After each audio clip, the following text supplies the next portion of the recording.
Bonjour à tous, c'est Alex d'excelformation.fr et dans ce tutoriel, je vais vous montrer comment créer une formule qui va nous permettre de convertir rapidement un texte en nombre afin de pouvoir utiliser celui-ci facilement dans un calcul. Nous avions en effet déjà vu comment extraire un nombre lorsque celui-ci se trouve au tout début d'une cellule, mais nous allons voir comment faire en sorte d'adapter ce résultat pour récupérer donc le nombre qu'il soit au début, à la fin ou au milieu, mais également comment faire pour extraire plusieurs nombres au sein d'une même cellule afin d'en récupérer le total. Alors vous trouverez très régulièrement de nouvelles vidéos sur la chaîne, alors pensez à vous abonner et surtout à activer la clochette de notification afin d'être sûr de ne manquer aucune astuce et de devenir rapidement un pro d'Excel.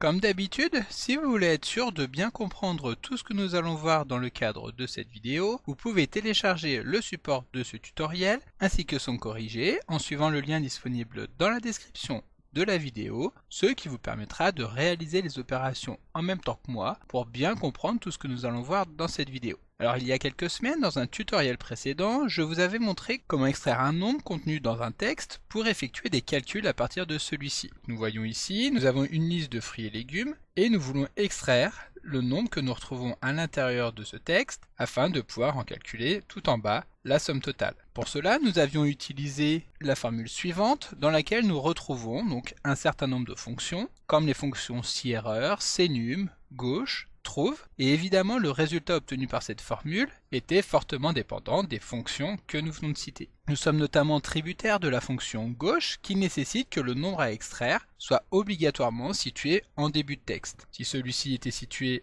à la fin du texte, nous pourrions utiliser la fonction droite, mais alors la formule perdrait en adaptabilité et il faudrait systématiquement rechercher où se trouve le nombre avant de pouvoir l'extraire, ce qui serait bien plus compliqué à mettre en place. En effet, imaginons que ce nombre puisse se trouver à n'importe quel endroit de la chaîne, donc comme sur les exemples que nous avons ici, ou sur le texte pomme par 12, le nombre se trouve à la fin, et sur le texte sachet de 8,5 betteraves, celui-ci se trouve au milieu. Nous pourrions même prévoir le cas, comme nous le verrons après, où il y aurait plusieurs nombres dans un même texte que nous voudrons alors sommer. Bien entendu, dans ces cas-là, l'analyse serait bien plus complexe et nécessiterait de mettre en place une fonction personnalisée. Je vous avais justement demandé dans la vidéo précédente si le sujet pouvait vous intéresser, et vous avez été nombreux à me solliciter pour vous présenter ce nouveau tutoriel, et c'est justement ce que nous allons voir dans cette vidéo. Alors évidemment, pour construire une fonction suffisamment évoluée pour réaliser ces opérations, nous allons devoir la développer en VBA. Mais pas de panique, nous allons revenir sur chaque détail de ces fonctions de manière pas à pas. Donc pour commencer, pour pouvoir créer une macro en VBA, nous allons devoir lancer VBE, VBE pour Visual Basic Editor, qui est l'outil de développement des macro-commandes en VBA. Pour cela, nous disposons de plusieurs options, et la plus rapide consiste à utiliser le raccourci clavier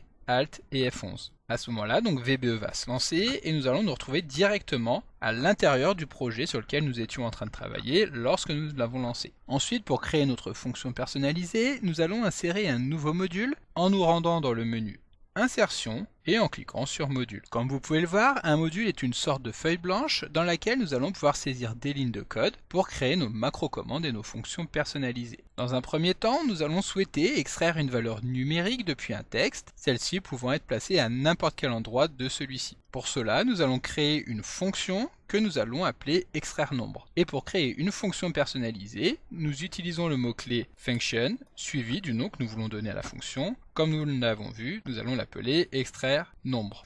Ensuite, nous validons la création de la fonction en appuyant sur la touche Entrée du clavier et VBA va valider la création de celle-ci en ajoutant deux éléments. Tout d'abord, nous pouvons voir ici la présence des parenthèses vides dans lesquelles nous viendrons juste après insérer un argument. Ensuite, nous retrouvons ici la ligne endFunction qui va permettre de terminer la fonction. C'est pourquoi tout ce que nous allons saisir entre ces deux lignes sera exécuté dès que nous appellerons cette fonction. Et donc maintenant, nous allons insérer un argument à notre fonction, et pour cela, il suffit de le saisir ici entre les parenthèses. Nous allons donc demander un argument texte que nous allons typer en tant que string, c'est-à-dire en tant que chaîne de caractères. Ensuite, pour que cette fonction nous retourne une valeur, il suffira de l'affecter à la fonction comme s'il s'agissait d'une variable. Ici, nous allons par exemple retourner en tant que résultat de notre fonction extraire nombre, la valeur de 10, ce qui nous permettra de pouvoir tester le bon fonctionnement de celle-ci. Cela étant fait, nous revenons dans notre feuille de calcul et nous allons pouvoir appeler notre fonction comme nous le ferions pour n'importe quelle autre fonction Excel. Donc nous tapons le symbole égal, nous tapons les premières lettres de notre fonction extraire nombre et lorsque nous l'avons identifié, nous appuyons sur la touche tabulation afin qu'Excel l'insère automatiquement dans la barre des formules. Ensuite, nous venons saisir notre argument, c'est-à-dire la chaîne de caractères sur laquelle nous allons vouloir extraire les nombres. Nous fermons la parenthèse et nous validons en appuyant sur Entrée.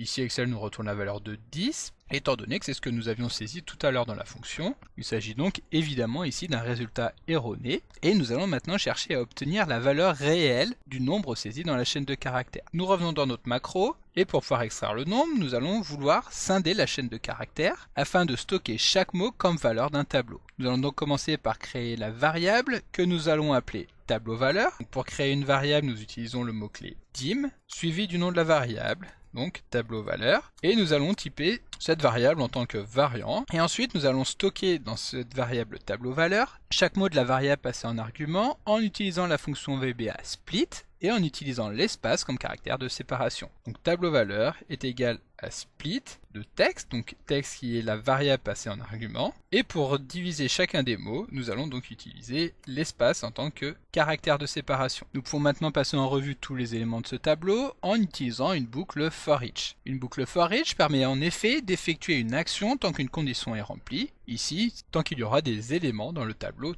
valeur. Alors si vous souhaitez en savoir davantage sur les boucles, vous pouvez bien entendu suivre le lien disponible dans la description de la vidéo qui vous permettra d'accéder au tutoriel dédié à la gestion des boucles. Donc ici nous commençons par créer une nouvelle variable que nous allons appeler valeur et qui va nous permettre de passer en revue chacun des éléments de notre tableau. Ici nous allons encore une fois la typer en tant que variant. Ensuite nous appelons la boucle for each comme nous venons de le voir et nous allons donc utiliser cette variable valeur pour passer en revue chacun des éléments contenus dans le tableau des valeurs. Nous fermons notre boucle avec un next et maintenant à l'intérieur de cette boucle nous allons analyser chaque élément pour déterminer s'il s'agit d'un nombre en utilisant la fonction VBA isNumeric. Cette fonction VBA va nous retourner true, c'est-à-dire vrai lorsque ce que nous allons passer en argument sera effectivement une valeur numérique et dans le cas contraire elle nous retournera false. Donc if isNumeric valeur, nous testons donc ici la valeur que nous sommes en train de passer en revue, et lorsque celle-ci est égale à true,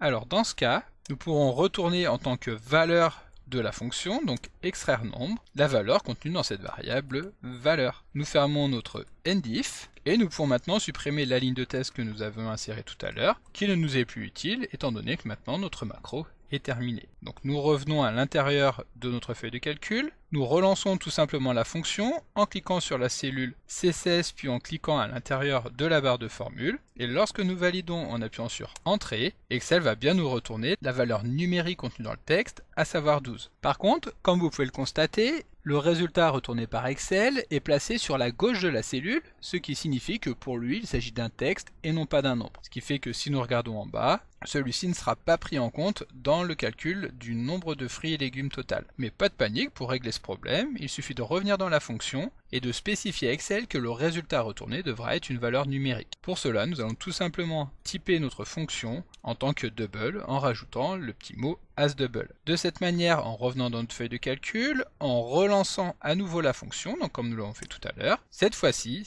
le résultat sera bien situé sur la droite de la cellule, et comme nous pouvons le voir, il sera également pris en compte dans le total. Ici, nous allons vouloir tester si la fonction fonctionne également lorsque le nombre se situe à l'intérieur du texte. Donc nous appelons à nouveau notre fonction extraire nombre, nous utilisons la cellule B17 en tant qu'argument, puis lorsque nous validons, Excel nous retourne bien 8,5. Notre fonction fonctionne correctement. Alors maintenant, si nous prévoyons le fait qu'il puisse y avoir plusieurs nombres dans une seule et même cellule, donc comme c'est le cas ici avec notre lot de 12 pommes et de 13 poires, nous pouvons souhaiter que tous ces nombres soient additionnés dans le résultat retourné par la fonction. Et pour cela, donc nous allons partir exactement de la même fonction. Donc nous revenons dans VBE et nous sélectionnons la fonction extraire nombre, puis nous appuyons sur CTRL-C pour la copier, et en dessous nous allons appuyer sur CTRL-V pour la coller. Il ne nous restera plus alors qu'à modifier le nom de la fonction, ce ne sera plus extraire nombre, mais à la place nous allons plutôt l'appeler additionner nombre. Ensuite nous allons créer une nouvelle variable au tout début de la fonction que nous appelons résultat et que nous allons typer en tant que double, donc comme la fonction. Donc dim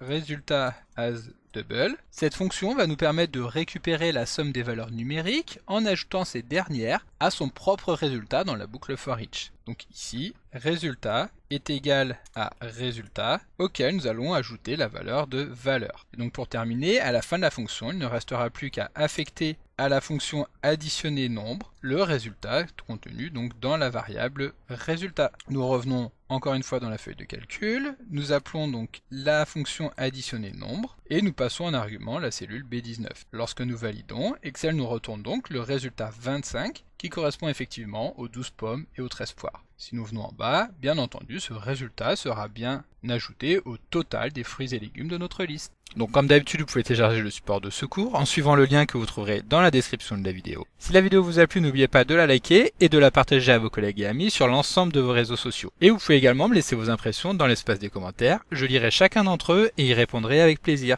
Évidemment, si ce n'est pas encore fait, abonnez-vous à la chaîne pour ne manquer aucune astuce. C'est également très important pour m'aider à gagner en visibilité afin de pouvoir développer la chaîne et continuer de vous proposer des tas de nouvelles vidéos. Merci d'avoir suivi cette vidéo et à très bientôt pour un prochain tuto.